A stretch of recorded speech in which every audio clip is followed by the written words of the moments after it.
శ్రీమాత్రే నమః. శ్రీ గురుభ్యో నమః. అందరికీ శ్రీమాత యొక్క ఆశీస్సులు.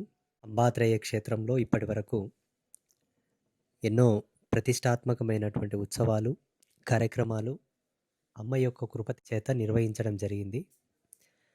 వీటిలో భాగంగానే 2025వ సంవత్సరంలో కొన్ని ప్రత్యేకమైనటువంటివి చేయడం జరిగింది. అందులో వారాహి నవరాత్రులు, చతుర్వేద పారాయణము, సామూహిక యజ్ఞోపవీత ధారణ, దేవి భాగవత ప్రవచనం ఇవి అదనముగా చేర్చబడ్డాయి. మా వార్షిక శీర్షికలో లేనివి ఇవి.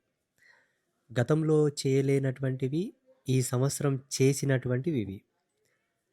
వీటితో పాటు అమ్మవారి యొక్క ఆదేశానుసారంగానే మేము ప్రశ్న వేశాం. అమ్మ దానికి సమాధానం చెబుతూనే ఒప్పుకోనట్టుగా ఒక సమాధానం చెప్పింది. అంటే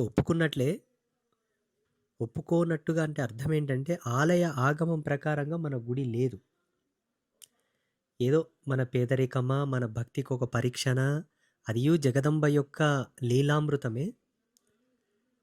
ఒక చిన్న రేకుల గుడిసెలో పెట్టాం మనం అమ్మవారిని. ఇటుకలతో 4 గోడలు పెట్టిన మీన రేకులే ఉన్నాయి. ఇనుప కమ్మీల కింద ఉంది అమ్మ. ఆలయ ఆగమం ప్రకారంగా దేవాలయం లేదు కాబట్టి అదొక్క చిన్న ధర్మానికి అమ్మ కట్టుబద్దురాలై ఏదో 1% -1% ఒప్పుకోనట్టుగానే చెబుతూ ఒప్పుకున్నది. ఆ ఒప్పుకున్న దాంట్లో ఈ సంవత్సరం 2025వ సంవత్సరం ఒక ప్రతిష్టాత్మకమైన నిర్ణయం మనం తీసుకున్నాం. ఇంతవరకు చెప్పిన అన్ని కార్యక్రమాల లాగానే ఇదొక అద్భుతమైన, అత్యద్భుతమైన, అందరికీ ఎంతో శుభసూచకమైనటువంటి శుభ సంకేత, శుభ ఆనందభరితమైన గొప్ప నిర్ణయం తీసుకోవడం జరిగింది. మాఘమాసంలో అతి గుప్తంగా శ్యామలాదేవి యొక్క నవరాత్రి ఉత్సవాలు, పూజలు జరుపుకునేటటువంటి పరంపర అనాదిగా ఉన్నది. మాఘశుక్ల పాడ్యమి నుంచి మాఘశుక్ల దశమి వరకు శ్యామల అమ్మవారివి గుప్త నవరాత్రులు చేసుకునేటటువంటి సనాతన సాంప్రదాయం మన ధర్మంలో ఉన్నది. అది శ్రీ విద్యలో ఉన్న అందరికీ తెలుసు. అమ్మ యొక్క పాదాంకితమునకు దాసాన దాసులై దాసోహంగా ఉన్న వాళ్ళందరికీ దేవీతత్వంలో, దేవీతంత్రంలో జగదంబ యొక్క అంశాలుగా వచ్చినటువంటి శక్తులు ఎన్నున్నాయో అందరికీ తెలుసు. అందులో వారాహిమాత, శ్యామల, మాతంగి, గాయత్రి, చాముండేశ్వరి ఈ పంచతన్మాతృకలు ప్రధానం. లక్ష్మీ, సరస్వతి, కాళి ఈ ముగ్గురమ్మల యొక్క అంశాలుగా వచ్చినటువంటి వాళ్లే వీళ్ళు. లక్ష్మిని ధైర్యలక్ష్మిగా వారాహి విభాగంలో చెప్తారు. లక్ష్మి శాంతస్వరూపిణి, కమలవాసిని, కమలధారిణి. ఆమె చేతులు ఆయుధాలు ఉండవు. అసలు ఆయుధము ధరించిన లక్ష్మిని చూడాలనుకుంటే వారాహిని చూడాలి. తంత్రలక్ష్మి అని కూడా చెప్పొచ్చు. అలాగే సరస్వతి మాత సాత్వికురాలు, తాంత్రిక సరస్వతిగా, ఉగ్ర సరస్వతిగా చూడాలనుకుంటే శ్యామల. ఇవి సాత్వికం, తామసం. ఈ విధంగా మనము దేవి తత్వ విధి ప్రకారంగా అర్థం చేసుకోవచ్చు. అర్థం చేసుకోబడుతుంది తప్ప వాస్తవానికి వాళ్ళు తాంత్రిక దేవతలు, ఉగ్రదేవతలు, క్షుద్రదేవతలని మాత్రం అనుకోకూడదు. అమ్మ విభూతులైనటువంటి ప్రతీది కూడా వైదికమే. ప్రత్యంగిరాది, దుర్గా ఇత్యాది, దక్షిణాకాళి, శ్మశానకాళి లాంటి శక్తులు కూడా సాత్వికమూర్తులే. కేవలం మన భావన చేతనే అది రాజసమా, తామసమా, సాత్వికం అన్నది నిర్ణీతమై ఉంటుంది అన్నమాట. అలా ఈ సంవత్సరం జనవరి 19 తారీఖు నుంచి ఈ సంవత్సరం జరిగినటువంటి అద్భుతాలలో ఈ శ్యామల నవరాత్రులు కూడా నిర్వహించాలని ఒక ప్రతిష్టాత్మకమైన ధృవీకరణ చేయడం గొప్ప అంశం. అంబాత్రేయ క్షేత్రంలో 2026వ సంవత్సరం జనవరి 19 తారీఖున శ్యామల నవరాత్రులు ప్రారంభమై జనవరి 28వ తారీఖున శ్యామల నవరాత్రులు ముగియనున్నాయి. 9 రోజులు అమ్మ యొక్క విశేషమైనటువంటి పూజలు, అర్చనలు, హోమములు, జపములు, తపములు 5 విధాలుగా అమ్మవారికి కైంకర్యాలు చేస్తారు అంబాత్రేయ క్షేత్రంలో. యథాతథంగా మన యొక్క పీఠానికి మాన్యతగా ఉండేటటువంటి ఆచార్యులు చంద్రశేఖర శివాచార్య వారి శిష్యబృంద సమేతంగా వచ్చి ఈ కార్యక్రమాలు నిర్వహిస్తున్నారు. మన పీఠానికి ఇంతకుముందు వచ్చిన వాళ్లకు వారు సుపరిచితులే, అందరికీ తెలిసే ఉంటుంది.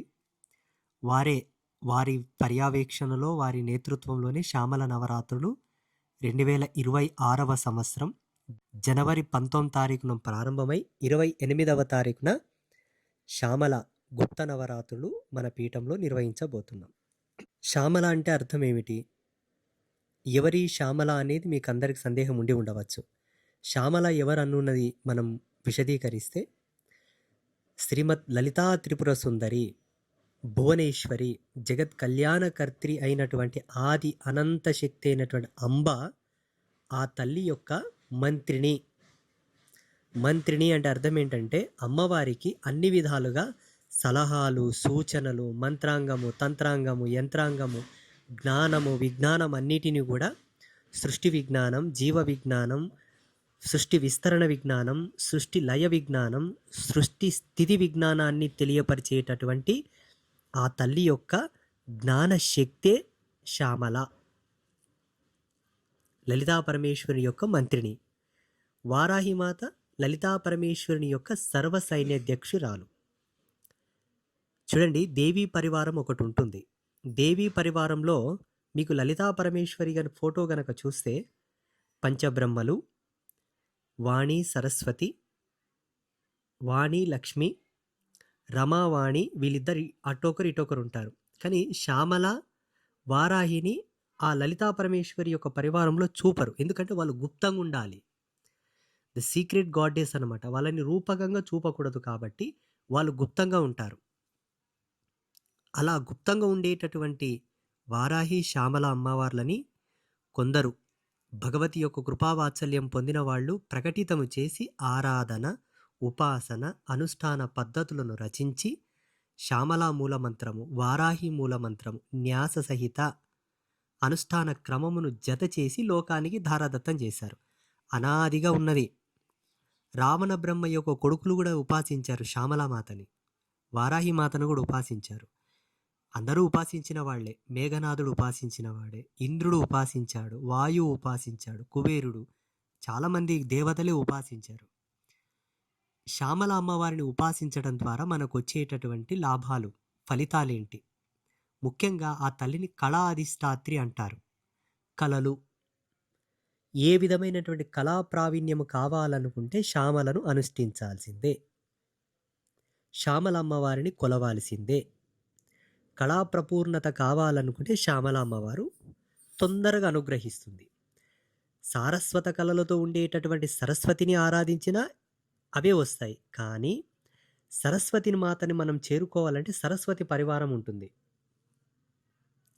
సరస్వతి పరివారము తర్వాత సరస్వతిని చేరుకోవాల్సి ఉంటుంది. ప్రతి దేవతకు ఒక పరివార కుండలి ఉంటుంది. అలా మీరు శ్యామల అమ్మవారిని పట్టుకుంటే శ్యామల అమ్మవారికి పరివారం లేదు. సరాసరి ఆ తల్లికి పువ్వో, పత్రో, జలమో ఏదో నివేదించి మొక్కితే ఆవిడనే తొందరగా అనుగ్రహిస్తుంది. అంటే మీ భాషలో చెప్పాలంటే ఒక ముఖ్యమంత్రిని కలవాలంటే పిఏని కలవాలంటారు చూడండి. ప్రధాన దేవతలకందరూ కూడా పరివార దేవతలు ఉంటారు. కానీ వారాహి మాతకు, శ్యామల మాతకు పరివార దేవతలు ఉండరు. మీరు యథాతథంగా ఆ తల్లిని ప్రసన్నం చేసుకోవచ్చు. కళలకు అధిష్టాత్రి మహారాణి శ్యామల. ముఖ్యంగా సంగీత కళలకు, మంత్ర కళలకు, మంత్ర మూల గుప్తమైనటువంటి మార్మిక కళలకు శ్యామలాదేవి చాలా గొప్ప వరప్రదాయిని. దాంతోపాటు విద్యాబుద్ధులకు, చదువు, వీటిలో భాగంగా అతి ప్రాముఖ్యంగా చెప్పాలంటే అమ్మవారికి 12 దివ్యనామములు ఉన్నాయి. శ్యామల ద్వాదశి నామాలలో రాజ్యమాతంగి అని చివరి నామం. షోడశ నామ కళలు అంటారు. షోడశ కళలకు ప్రతిష్టాత్మకంగా ఒక్కొక్క కళకు ఒక్కొక్క పేరుంది శ్యామలామాతకు. అయితే 12 నామాలు ప్రధానం, 2 నామములు గుప్తంగా ఉంటాయి. అవి ఉచ్చరించబడదు, కేవలం అంతర్గతంగా మాత్రమే మననం చేసుకోవాలి. ఈ 12 నామాలలో చివరి నామం రాజశ్యామల. ఈ రాజశ్యామల కళను కూడా ఈ తంతులో ప్రవేశీకృతంగా ఉంటుంది. కాబట్టి ఎవరైతే రాజశ్యామల మాతను ఉపాసిస్తారో, పూజిస్తారో, అమ్మవారికి సర్వస్వ శరణాగతి చేస్తారో వారికి రాజకీయంలో తిరుగుండదు. రాజ్యోన్నతి, పదోన్నతి వాళ్ళు ఎప్పుడు ఏదనుకున్నా అది ప్రసాదించి సకాలంలో చేతికివ్వాలన్న శ్యామల అమ్మవారు దిట్ట. ఇందులో సందేహం లేదు. ఈ గుప్త నవరాత్రులను వాస్తవంగా బయటికి టెలికాస్ట్ చేయకూడదు. ఇది శాస్త్ర విరుద్ధం. వారాహి, శ్యామల ఈ నవరాత్రులు గుప్తంగా చేసుకోబడేటివే తప్ప బహిరంగంగా చెప్పేటివి కావు.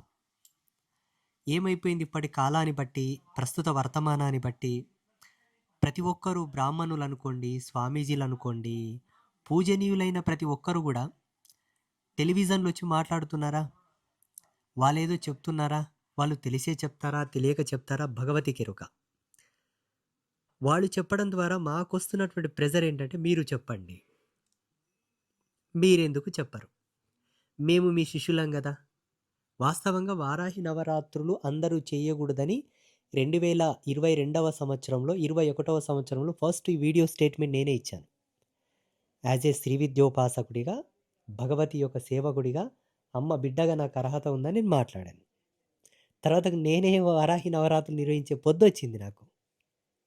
భక్తుల ప్రెజర్ తట్టుకోక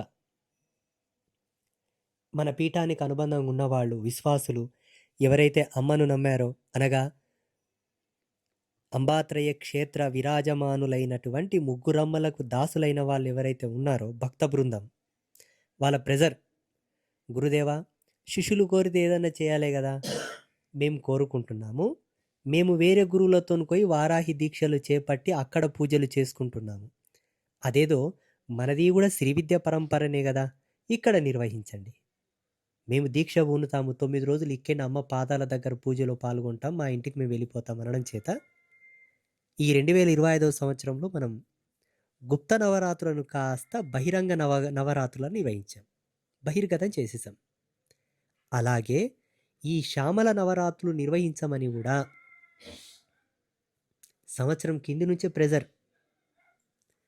ఇందులో ముఖ్యంగా రాజకీయ నాయకులు, పీఠానికి ఎంతో అనుబంధంగా ఉన్నవాళ్ళు చాలామంది, వేరే వేరే స్వామీజీలు కానీ, ప్రవచనకర్తలు, ప్రవచనకారులు, సిద్ధాంతులు వీడియోలో చెప్తుంటారు కదా, శ్యామల అమ్మవారి యొక్క లీలలు, మహిమలు, శక్తి, పవర్, విధి విధానం, అవన్నీ వీడియోలు చూస్తారు. ఇప్పుడు ఒక పెద్ద రియల్ ఎస్టేట్ చేసే వ్యక్తి ఉంటాడు అనుకోండి, లాంగ్ డ్రైవ్ పోయేది ఉంటుంది, ఒక 2 గంటల వే, ఫోన్ పెట్టుకుంటాడు, అన్ని ఇట్లా చూస్తూనే ఉంటాడు.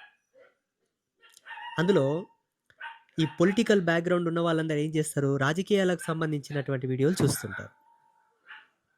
ఎక్కడ రాజశ్యామల అనే ట్యాగ్ పెట్టారు, ఎవరైనా హ్యాష్ ట్యాగ్ పెట్టారనుకోండి, అది టక్కున ఈ రాజకీయ నాయకులకు నోటిఫికేషన్ వస్తుంది. కాబట్టి అలా చూసి మా శిష్యులు ఎందరో ఫోన్లు చేసి మీరు కూడా శ్యామల నవరాత్రులు నిర్వహించండి, ఈ 9 రోజులు మీరు నిర్వహించినటువంటి శ్యామల నవరాత్రుల యొక్క యజ్ఞశక్తిని, తపశ్శక్తిని, అనుష్ఠాన శక్తిని నీ శిష్యులమైన మా రాజకీయ భవిష్యత్తుకు ధారబోయండి అన్నారు.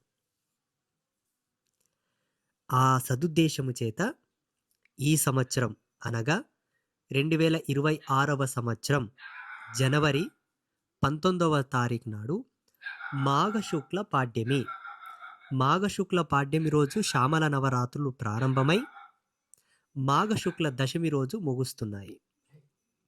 ఈ విధముగా శ్యామలమాతను పూజించిన వాళ్లకు తిరుగుండదు.